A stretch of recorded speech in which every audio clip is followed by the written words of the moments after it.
Boom. Greetings, Glasgow Christian Academy Warriors. Welcome to day 2. So, today we're going to be looking at a few more examples with the elimination method, also called the addition method, and we'll see why.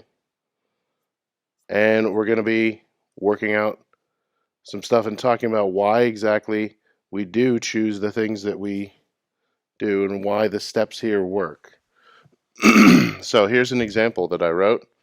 2x plus y equals 5, and 5x minus 2y equals 8.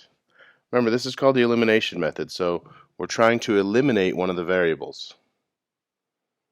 So you can actually eliminate either one, x or y, and we do the elimination by adding the equations together. So here, when we add these, if we just added them right now, it wouldn't be very useful. So let's see why.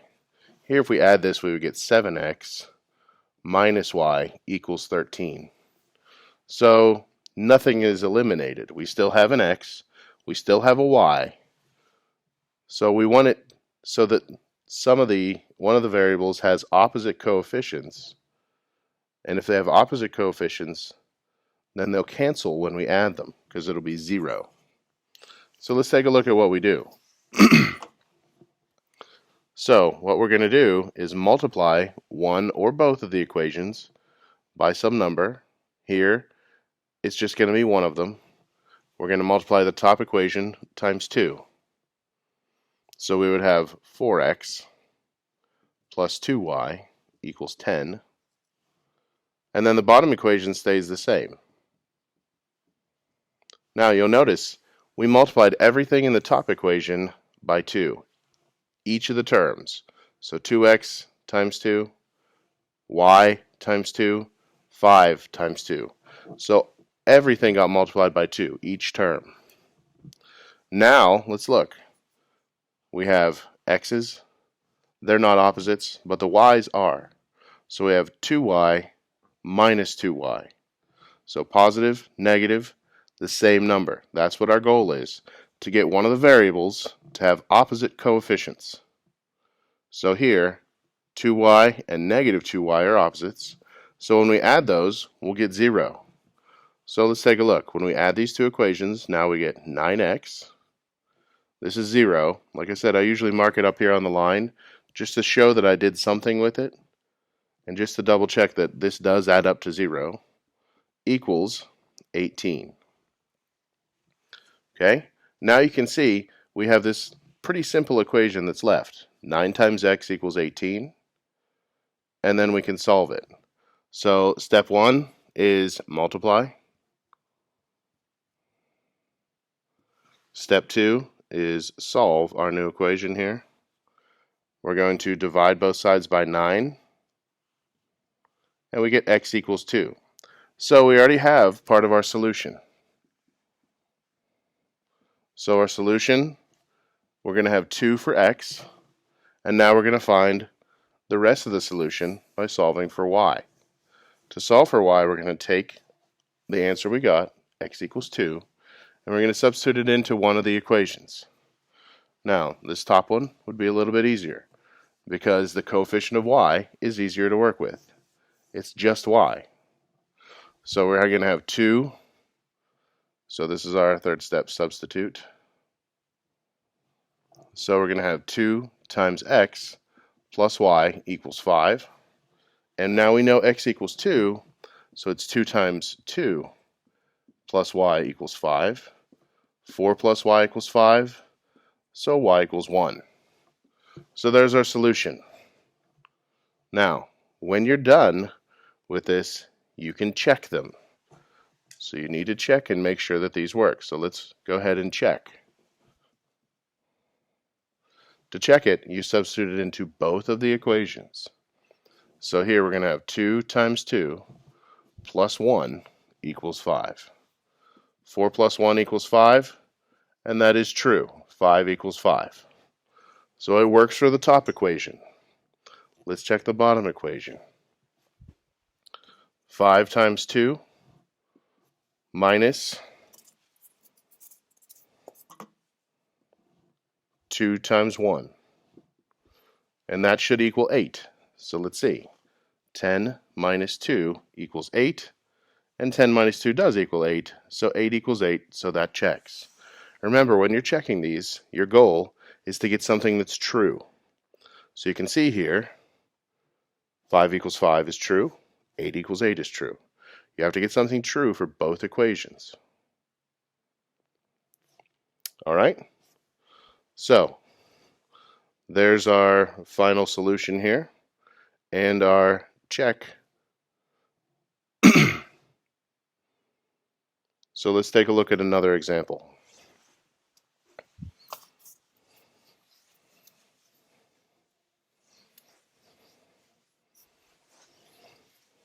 Remember, when you're working on these, sometimes you multiply, sometimes you don't have to multiply.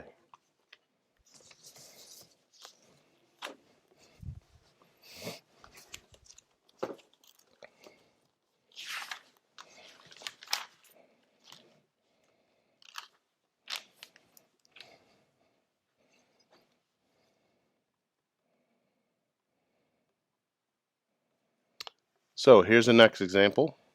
We're going to have 5x plus y equals 12, and 5x minus 3y equals negative 16. So we're trying to eliminate one of the variables. So in this case, we could eliminate y by multiplying the top equation by 3, because then we'd have positive 3y, negative 3y. Or we could eliminate x by multiplying either one of the equations by negative 1. So let's try that.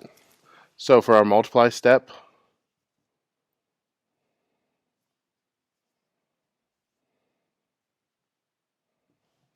we're going to multiply the bottom equation by negative 1.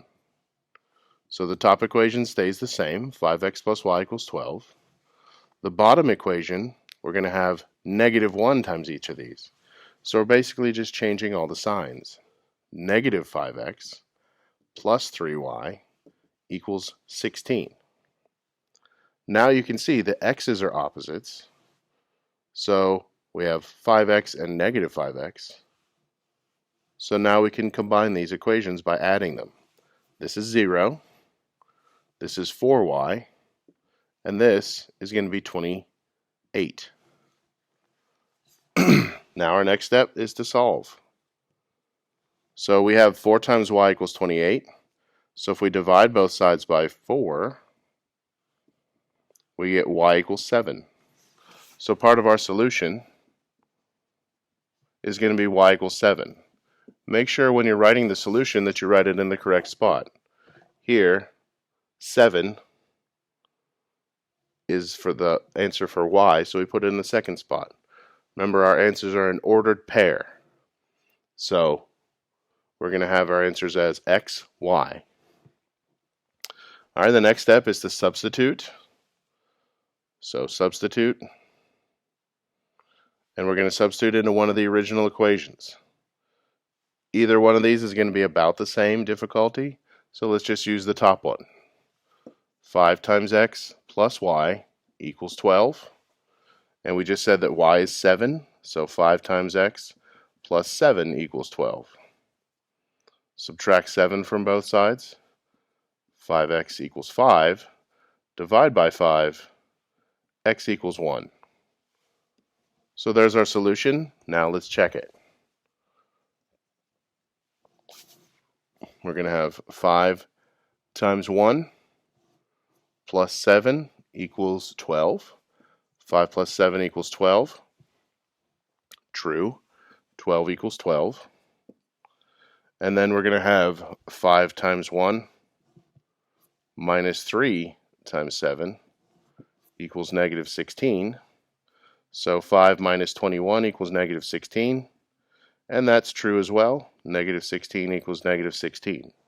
So now you can see we solved it and we checked it.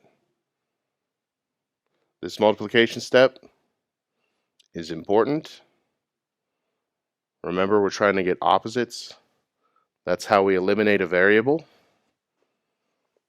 So keep that in mind.